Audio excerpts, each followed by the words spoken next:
सभी छात्राध्यापकों एवं विभिन्न प्रतियोगी परीक्षाओं की तैयारी करने वाले सभी विद्यार्थियों को डॉक्टर अंशु टिन्ना का नमस्कार। आज हम जीन पियाजे का संज्ञानात्मक विकास सिद्धांत पढ़ेंगे। अभी तक हमने व्यवहारवाद और संज्ञानात्मक में 6 सिद्धांत पढ़े हैं थ्योरी लर्निंग की। आज हम इसी क्रम में आगे बढ़ रहे हैं। जीन पियाजे का जो लर्निंग है, जो अधिगम सिद्धांत है, वो कंस्ट्रक्टिव लर्निंग या रचनावाद या निर्मितिवाद का सिद्धांत कहलाता है।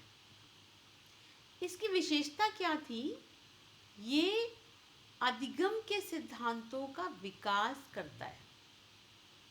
बताएंगे कैसे? ये संज्ञानात्मक अधिगम से संबंध रखता है। ये अधिगम में सक्रियता दिखाता है, एक सक्रिय तरीके से ज्ञान कराता है। इसमें ज्ञान अर्जित नहीं किया जाता, सीखा जाता है। ज्ञान की रचना होती है। नहीं तो हम क्या करते हैं? ज्ञान अर्जित करते हैं या हम ज्ञान की रचना करते हैं। ज्ञान की रचना वैयक्तिक अनुभवों के आधार पर होती है और परिकल्पनाओं का परीक्षण होता है। देखिए कैसे। किसने दिया था रचनावाद? रचनावाद एक स्विस मनोवैज्ञानिक थे, जीन पियाजे। उन्होंने दिया था। उन्होंने कहा था कि बच्चों की संज्ञानात्मक विकास चरणों की एक श्रृंखलाबद्ध है। वो श्रृंखला क्या है? यदि हम सीखने के एक चित्र पर ध्यान दें और इस पर एक क्वेश्चन भी आ जाता है कभी कभी, तो सबसे कम हम कब सीखते हैं? जब हम लेक्चर सुनते हैं। जब हम लेक्चर सुनते हैं तो 10% सीखते हैं। जब हम ऑडियो विजुअल का यूज़ करते हैं तो 20% सीखते हैं। जब हम डेमोन्स्ट्रेशन से सीखते हैं तो 30% सीखते हैं। डिस्कशन से 50% सीखते हैं। प्रैक्टिस डूइंग से 75% सीखते हैं। लेकिन टीच अदर, जब हम दूसरों को पढ़ाते हैं तो एक संज्ञान का विकास होता है हमारा, तब हम 90% सीखते हैं। यहाँ पे देखिए, एक ये बच्चा है। इस बच्चे को ये सर मैथ्स पढ़ा रहे हैं और 6 का पढ़ा रहे हैं और उसको कह रहे हैं किताब में लिखा है, पढ़िए। और वो बच्चे का चेहरा, बच्चे का फेस देखिए आप कि बच्चे के फेस के एक्सप्रेशन कैसे हैं। वो बच्चा थोड़ा दुखी सा है, उसको कुछ ज़्यादा मज़ा नहीं आ रहा पढ़ने के अंदर।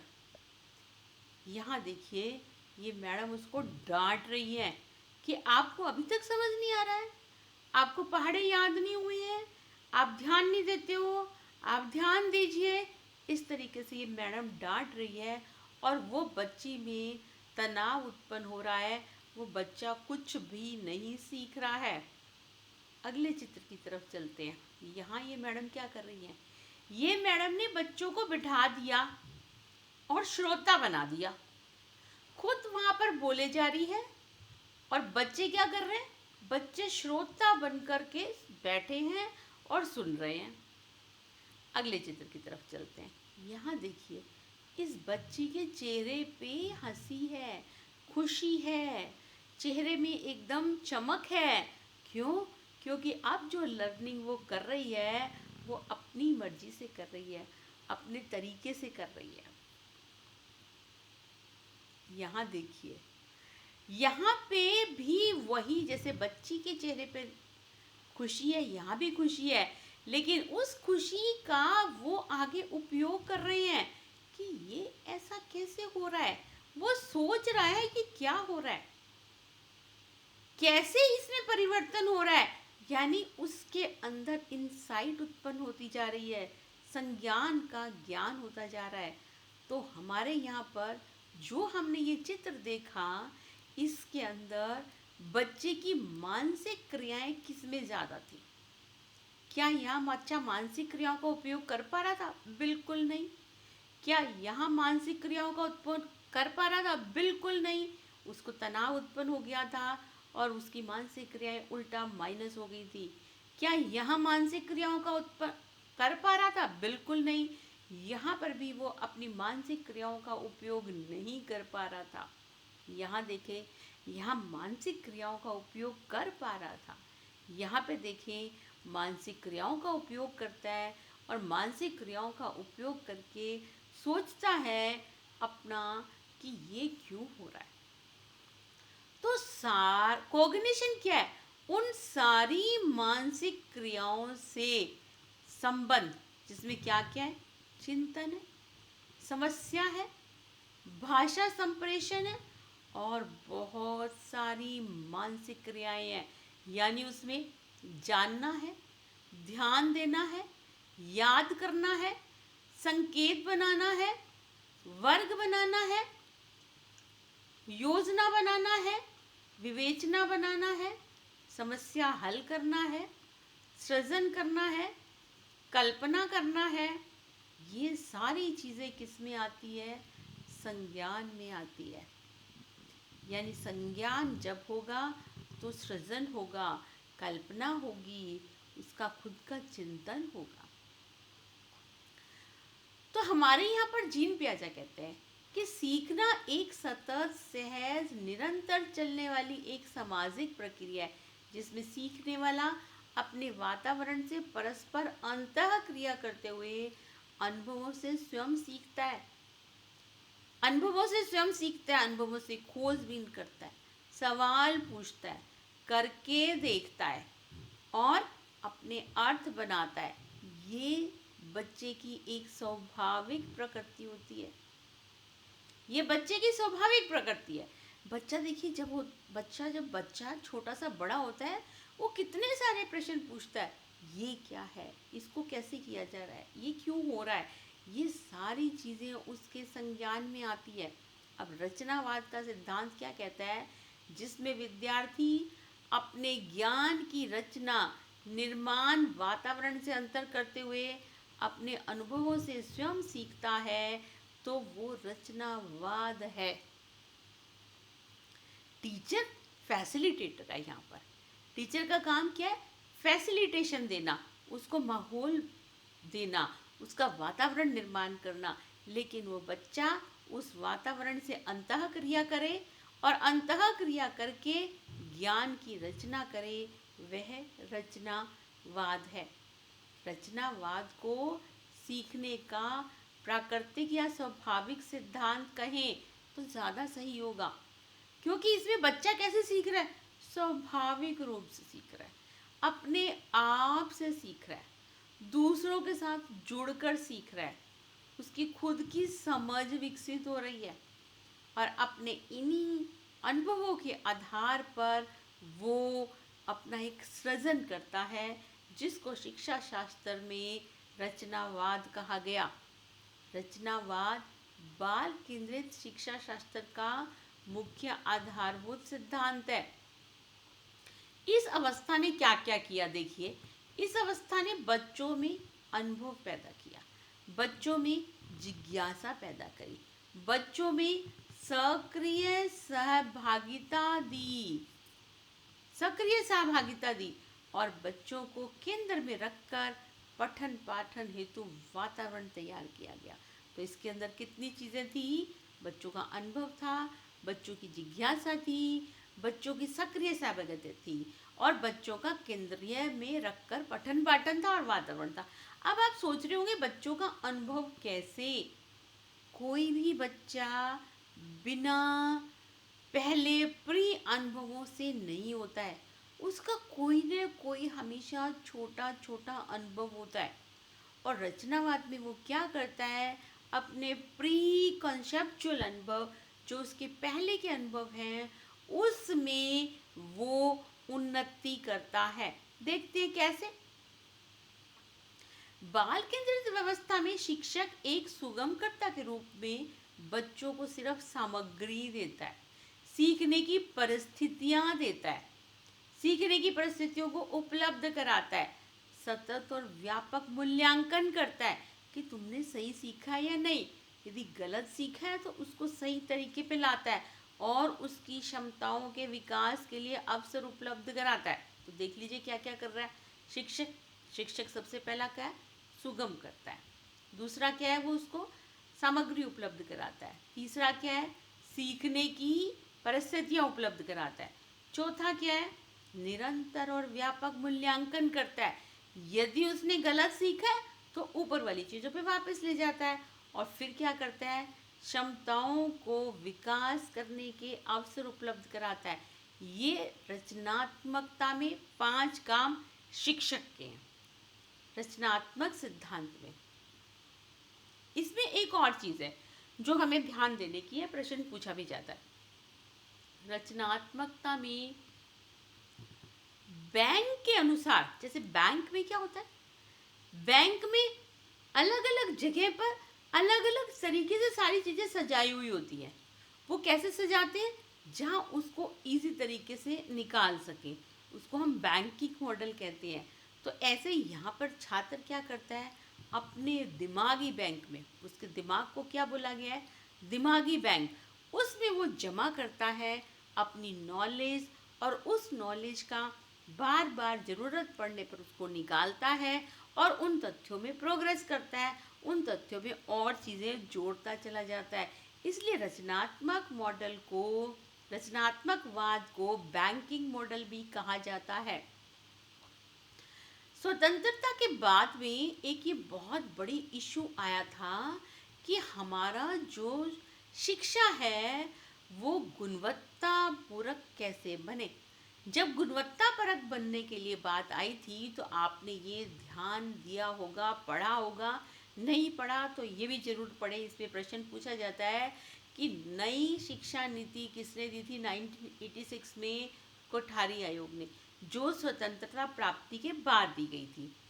इसमें क्या क्या थी, इसमें शिक्षा की गुणवत्ता पे बहुत अधिक बात की गई थी।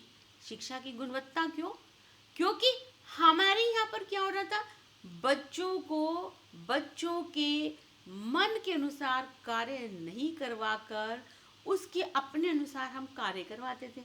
इससे जो बच्चे थे वो बोझ तले दब जाते थे, बच्चे अर्थहीन शिक्षा ग्रहण करते थे, बच्चे अपनी स्वाभाविकता को खो देते थे, बच्चे अपनी छिपी हुई क्षमताओं का विकास नहीं कर पाते थे।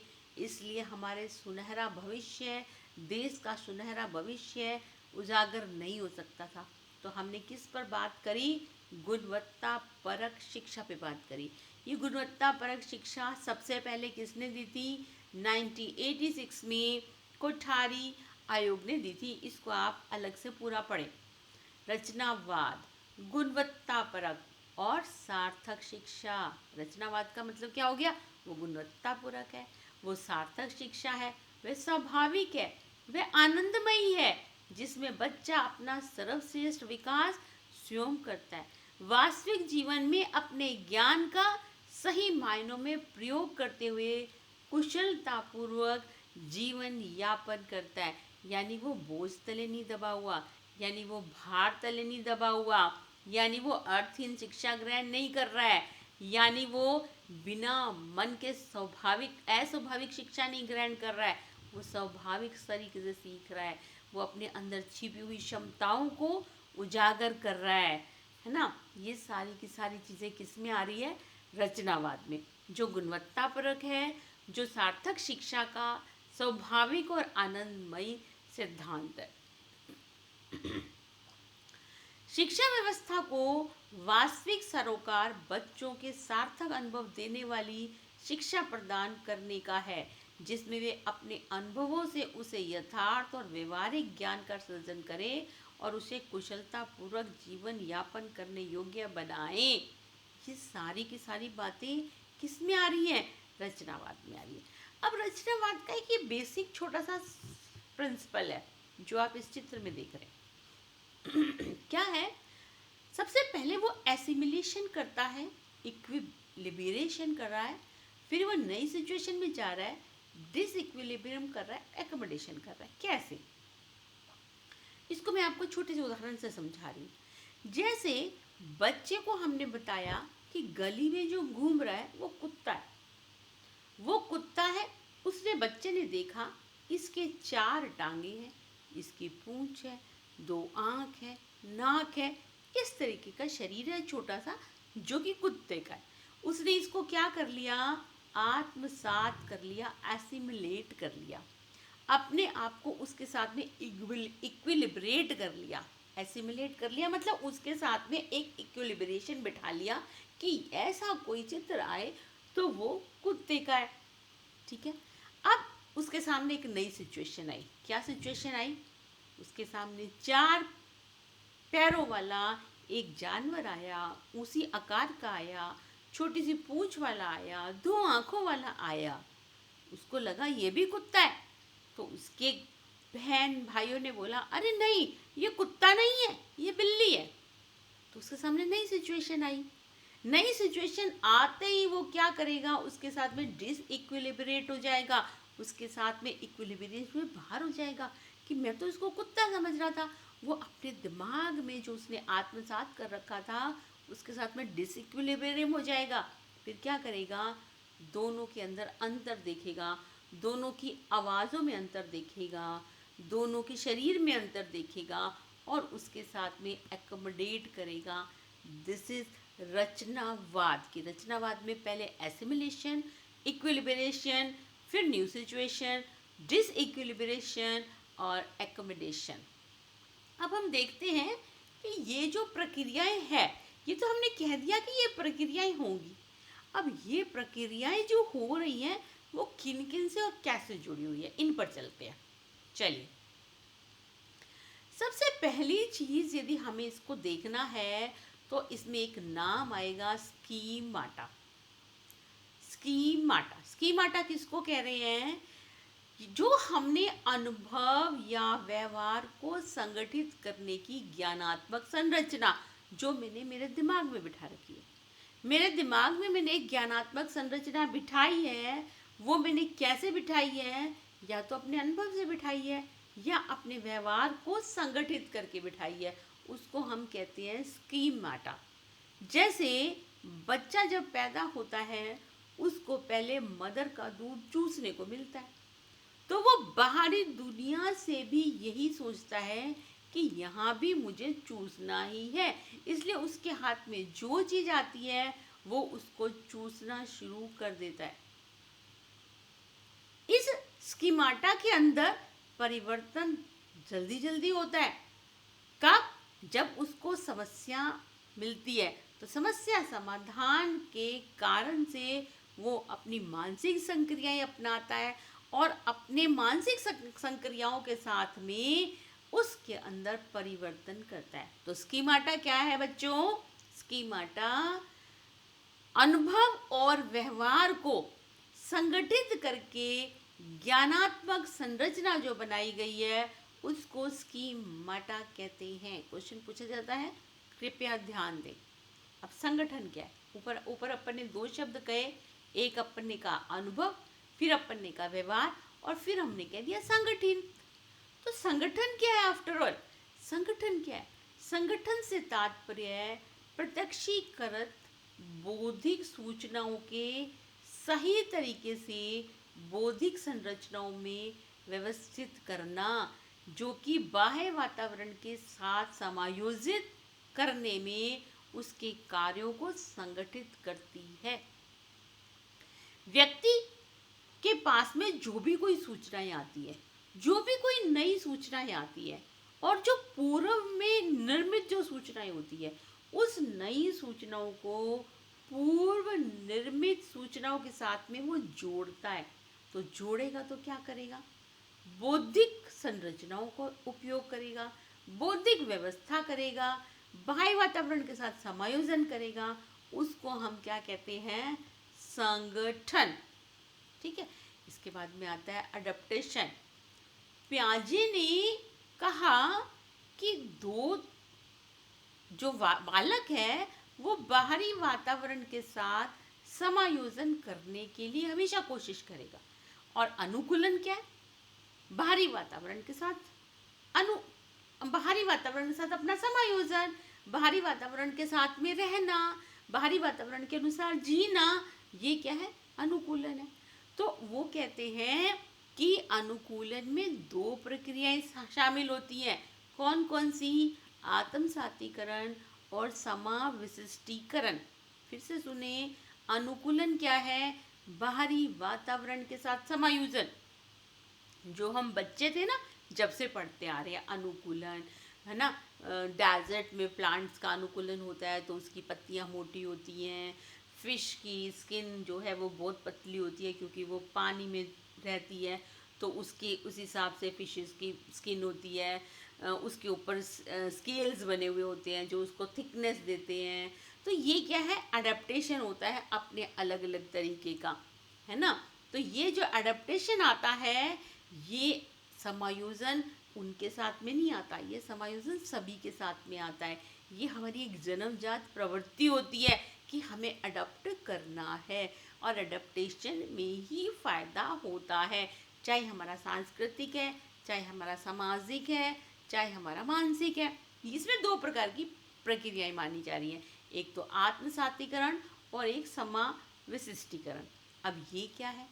आत्मसातीकरण का मतलब तो हमने अभी देखा कि मान लीजिए बच्चे के पास में दूध की बोतल थी, तो वो उसको भी मुंह में रखेगा। अब उसको पता लग गया कि दूध की बोतल से दूध आ रहा है। फिर उसके बाद में हमने टॉफ़ी दी, तो उसको पता लग गया ये टॉफ़ी के से हमको क्या मीठा मिल रहा है। टॉफ़ी एक मिठाई है, टॉफ़ी एक खाने की चीज़ है। तो जब भी आप उसके सामने टॉफ़ी रखेंगे वो उसको खाएगा। तो उसने अडेप्टेशन किसके कर लिया? खाने की चीज़ों के साथ कर लिया, खाने की क्रिया को उसने आत्मसात कर लिया। तो पुरानी बौद्धिक क्रियाओं को नवीन क्रियाओं के साथ समायोजित करना आत्मसातीकरण है। पुरानी बौद्धिक क्रियाओं को नवीन क्रियाओं के साथ समायोजित करना। अब समाविष्टीकरण क्या है? एकोमोडेशन। एकोमोडेशन बालक नए अनुभवों की दृष्टि से पुराने में सुधार लाता रहता है।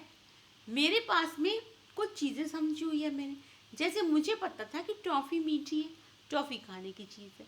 बच्चे के हाथ में आपने रसगुल्ला दे दिया। अब वो रसगुल्ला देख करके बच्चा क्या करेगा? इसको खाएगा, मुंह में डालेगा, वो भी अंदर जाएगी। तो फिर वो अकोमोडेट करेगा कि रसगुल्ला भी मीठी है, टॉफ़ी भी मीठी है, दोनों का स्वाद मीठा है। लेकिन आत्मसातीकरण और समाविष्टीकरण में ये बहुत जरूरी है कि उद्दीपक हो जो कि उसके मेंटल स्तर को ऊंचा उठाए।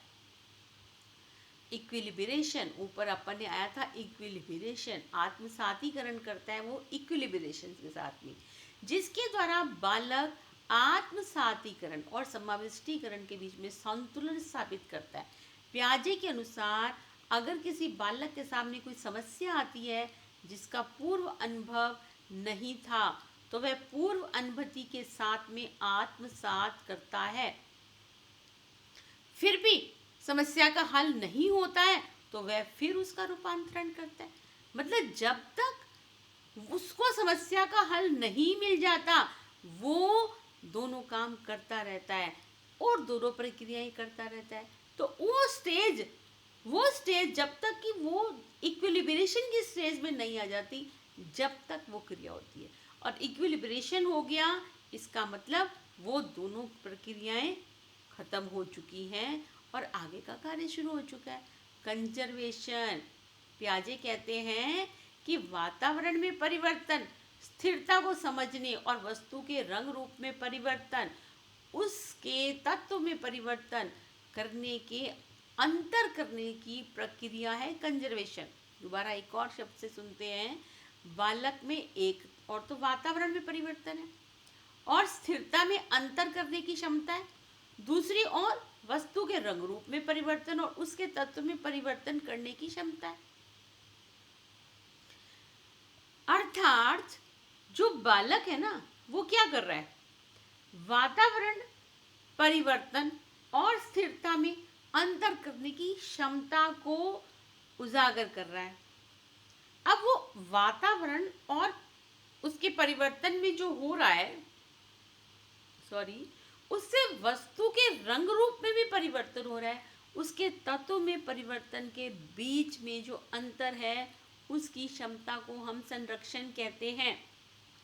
उस रूप में वो कंजर्व कर लेता है, उस रूप में संरक्षित कर लेता है, उस रूप को जान लेता है। कॉग्निटिव स्ट्रक्चर ये बहुत इंपॉर्टेंट चीज़ है यहाँ का। पीछे मैंने आपको पहली स्लाइड में कहा था, जानना, कल्पना करना, ये सारी चीज़ें संज्ञान के अंतर्गत आती है। तो इसमें इन्होंने 4 स्टेजेस बताई है जीन पियाजे ने। उन चारों स्टेजेस की संज्ञानात्मक संरचनाएं अलग अलग है। संज्ञानात्मक संरचनाएं आयु बढ़ने के साथ साथ जटिल होती चली जाती है। ये संज्ञानात्मक संरचना आयु के साथ साथ क्या क्या है, इसको हम कल पढ़ेंगे। मानसिक प्रचलन मेंटल ऑपरेशन, कि जब भी कोई समस्या आई, हमारे सामने जब भी कोई समस्या आती है हम क्या करते हैं, सोचने लगते हैं, मानसिक संरचना करने लगते हैं।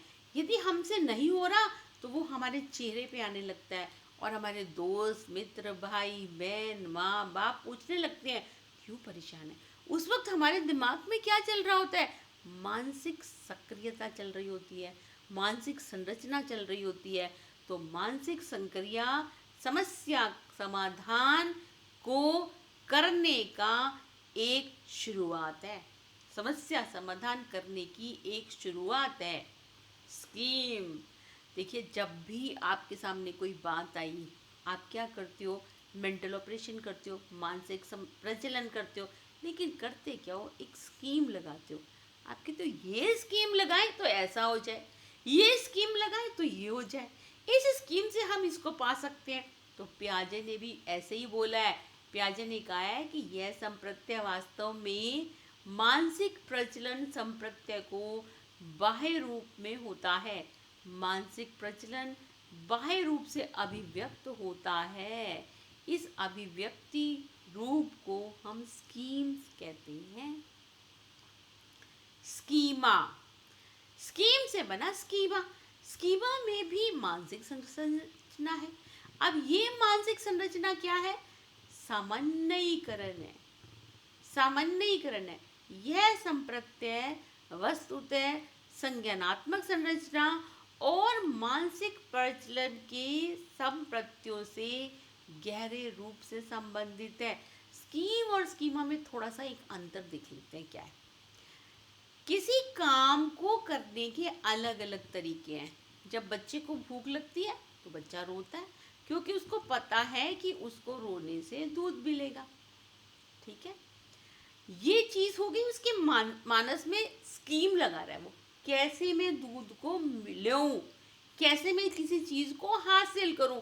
तो वो एक स्कीम बना रहा है। उसने क्या स्कीम बनाई कि मैं रो तो मुझे दूध मिल जाएगा। अब स्कीमा क्या है, स्कीमा क्रियाएं हैं जो किससे की जाती है, शरीर के द्वारा की जाने वाली ऐसी क्रियाएं जो दिमाग से जुड़ी हुई है। जैसे बच्चे के सामने बॉल फेंको, वो बॉल को पकड़ता है, लेकिन बच्चे को आप टॉफी दे दो, टॉफी को खाएगा। बच्चे को आप आइसक्रीम दे दो, आइसक्रीम को चूसेगा।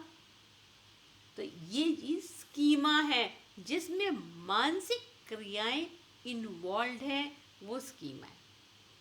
ठीक है, और जिसमें किसी कार्य को करने की एक कोई तरीका है, वो स्कीम्स है। डिसेंट्रिंग, विकेंद्रीकरण। विकेंद्रीकरण क्या है, इस संप्रत्यय का संबंध यथार्थ चिंतन से है। भाई है तो समस्या ही ना, रचनात्मक सोचना है, समस्या अधिगम करना है, समस्या को दूर कर करके। तो कोई भी बालक किसी समस्या समाधान से किस सीमा तक वास्तविक ढंग से सोचता है, इस संप्रत्यय का विपरीत ईगो सेंटरिंग होता है। डिसेंटरिंग और ईगो सेंटरिंग। जब शुरू में क्या होता है, बालक ईगो सेंटरिंग होता है, उसको लगता है ये सही है, लेकिन धीरे धीरे वो क्या करता है, उस समस्या के समाधान के लिए वास्तविक ढंग से सोचता है, वास्तविक ढंग से विचार करता है, वास्तविक ढंग से कार्य करता है। वो डिसेंटरिंग या विकेंद्रण होता है। तो ईगो सेंटरिंग और डिसेंटरिंग में अंतर आपको पता लग गया। चलिए अगला है पारस्परिक क्रिया। पियाजे के अनुसार बच्चों में वास्तविकता को समझने और उसके खोज करने की क्षमता बालक की मैच्योरिटी पर, उसके शिक्षण पर निर्भर करती है। यह दोनों की पारस्परिक क्रिया है कि बच्चा जैसे जैसे बड़ा हो रहा है वैसे वैसे उसके शिक्षण और उसकी खोज की क्षमता भी बढ़ रही है। तो ये क्या है? पारस्परिक क्रिया। रचनावादी मॉडल में हम इम्पॉर्टेंट चीज़ें देखते हैं। अब क्या है, ठीक है। सबसे पहले 1920 में पियाजे ने यह बताया कि बच्चे के द्वारा की गई गलतियां हमें बताती है कि बच्चे कैसे सीखते हैं। हम क्या कर रहे हैं? बच्चे का मूल्यांकन जब कर रहे हैं, मूल्यांकन करने के बाद में हमें ये पता होना चाहिए ये बच्चे ने कैसे सोचा। तो हमें क्या करना पड़ेगा? उसके सोचने के तरीके को सुधारना पड़ेगा। और हम क्या करते हैं?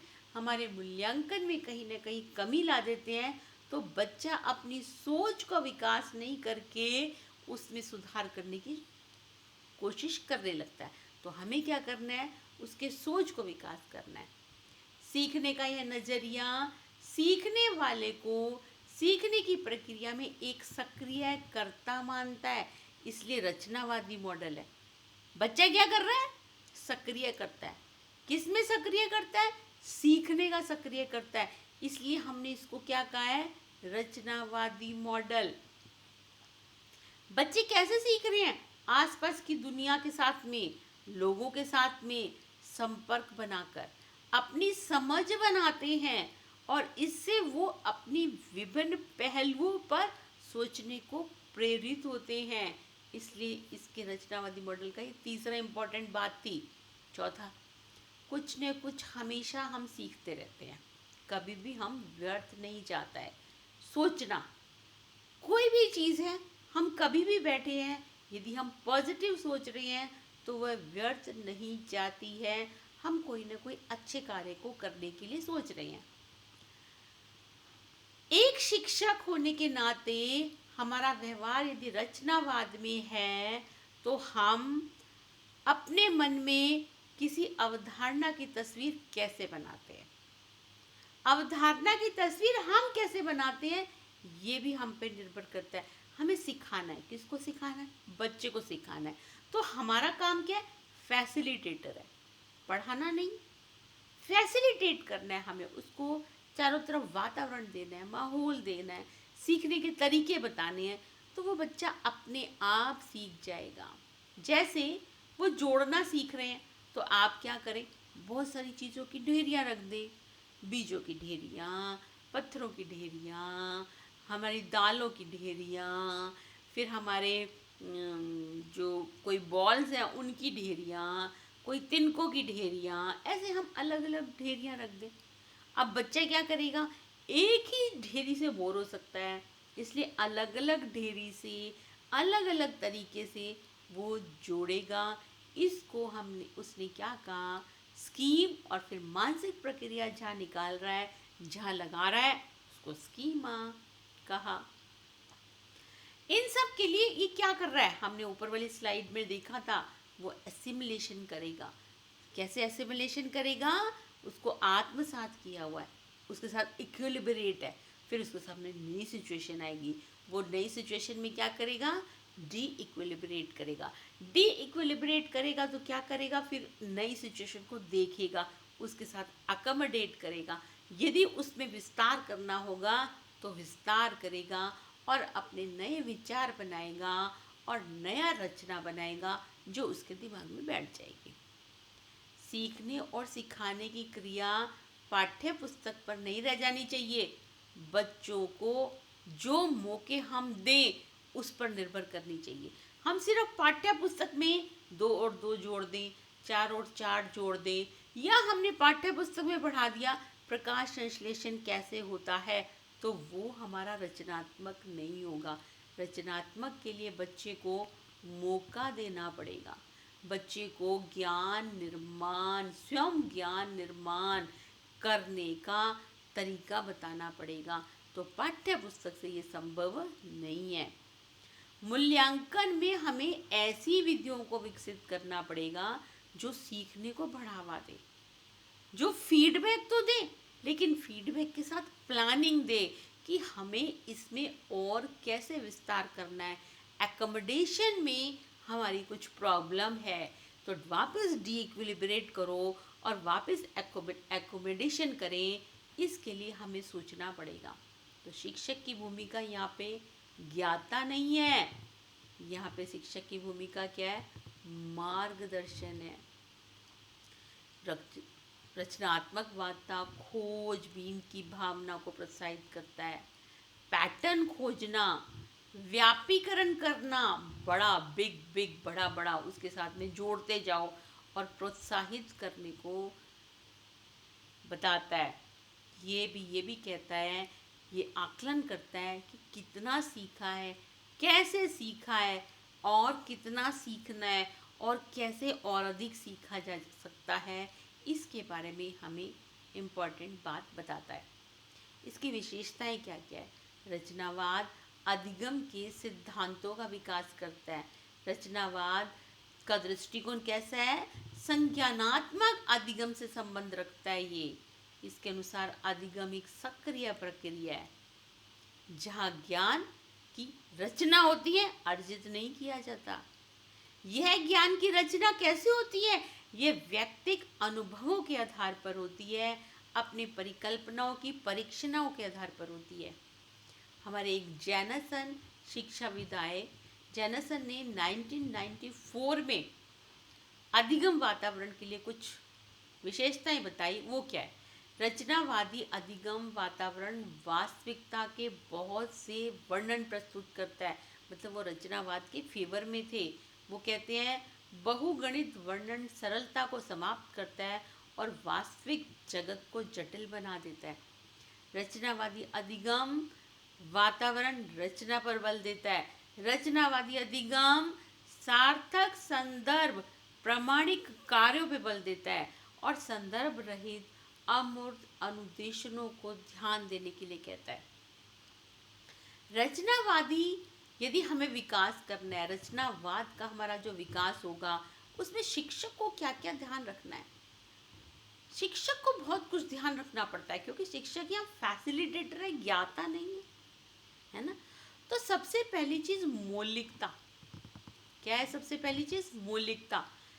शिक्षक को बालक में मौलिकता के अनेक रूपों को प्रदर्शित करनी चाहिए।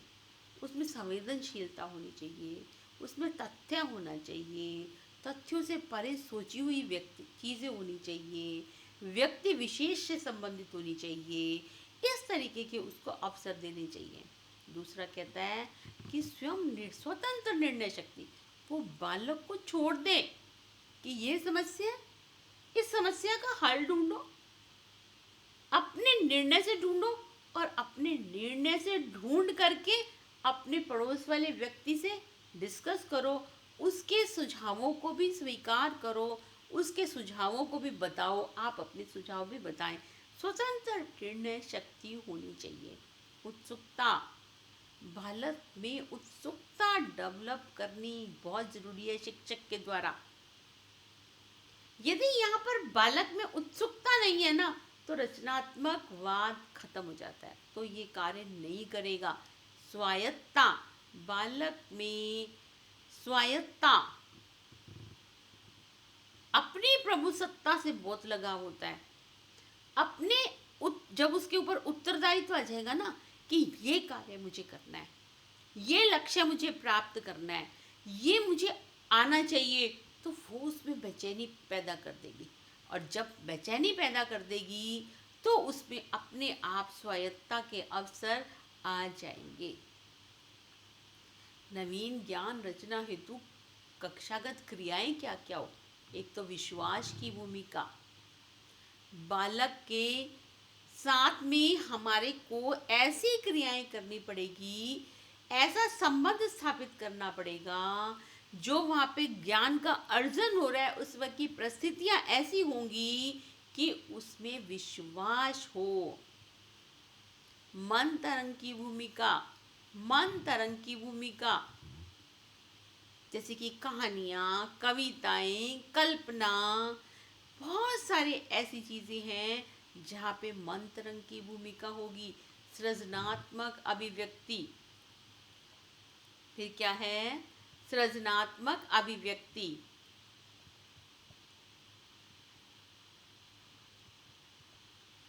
सृजनात्मक अभिव्यक्ति में क्या होगा? जहाँ रचनात्मकवाद है वहाँ सृजनात्मकता है। सृजनात्मकता मतलब संवेगों की अभिव्यक्ति, ज्ञान की अभिव्यक्ति, अनुभवों की अभिव्यक्ति। ये कैसे आएगी? जो सीखा हुआ है उस सीखे हुए में आगे की चीज़ों को जोड़ते जाओ और सृजनशीलता की तरफ बढ़ते जाओ और नवीन ज्ञान का विकास होता जाएगा। नवीन ज्ञान का विकास होगा तो बच्चे की मानसिक शक्ति का विकास होगा। ये अभी हमने रचनात्मकवाद का, कंस्ट्रक्टिविज्म का एक हिस्सा पढ़ा है। जीन पियाजे ने इस कंस्ट्रक्टिविज्म को बालक की 4 अवस्थाओं में बांटा। वो 4 अवस्थाएं क्या थी, उसमें ये कार्य किस प्रकार करना था, उसके बारे में हम कल पढ़ेंगे। आशा करती हूँ कल लेसन शुरू करने से पहले आप इस पूरे को अच्छे प्रकार से देख लेंगे, समझ लेंगे और इसमें आने वाली कठिनाई को कमेंट बॉक्स में रखेंगे, जिससे मैं उसका आपको आंसर कर सकूं या आपको दोबारा से समझा सकूं। बहुत बहुत धन्यवाद। कल हम इसके सेकंड पार्ट के लिए मिलेंगे। Thank you very much.